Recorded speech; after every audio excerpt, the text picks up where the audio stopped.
You know? See, that's great. I mean, that is a perfect example. I think that's going to be so useful to a lot of people out there who are, frankly, listening to this now and you know, trying to struggling with how they're going to explain it to their children.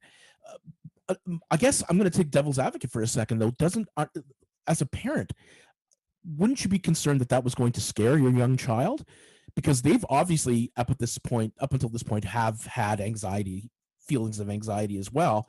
Will they suddenly start going, oh my God, I have feelings of anxiety. I have the same thing that he does. You know, what am I going to do? I'm scared now.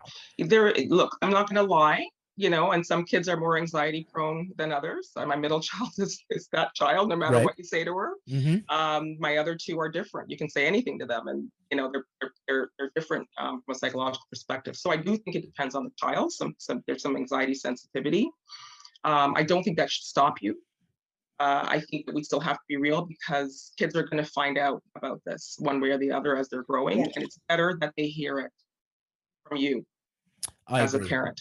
So right? that's important. Absolutely. Yes. And I guess my next question on this is something that's come up, and it's something maybe that, again, it's on more of a personal level, in that 25 years ago, it was way different. Everyone called it committing suicide, and that was just the way it was. Yes. I'm not a fan of the word committing. Me neither. Okay. You notice I didn't use it, right? Yeah, and that's it. That's the point. Yeah. You'll never hear me use it either. No. Because I'm not sure. I guess someone once told me that the origin of it is that they're committing a mortal sin. Correct. Catholicism, that's exactly right? it. Yeah. Yeah. So, you know, obviously this gentleman was Jewish. It really has nothing to do with it.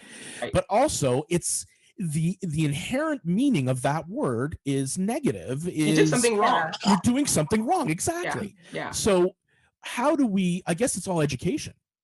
It's a lot of education. In fact, sometimes even people I supervise, I do a lot of supervision at CAMH and even in my private practice. And so whenever I see it in a report or I'm reviewing, or I hear them talk about it, I actually correct them and I say completing. I say this is why I say completing suicide or completed suicide rather than committed. Yeah. And they go, okay. And I hear people now changing their language even just by doing that. Well, it's just about letting people. It's education. It's just about letting people know. You know, my mom for 25 years has just made suicide a verb, and just say they suicided. Yeah. You know what I mean? Yeah. And it's that's it, because it was, you know, there's a negative connotation to it. And that makes sense. You know, like, it's just one of those things where it is the culmination of a disease. Yes.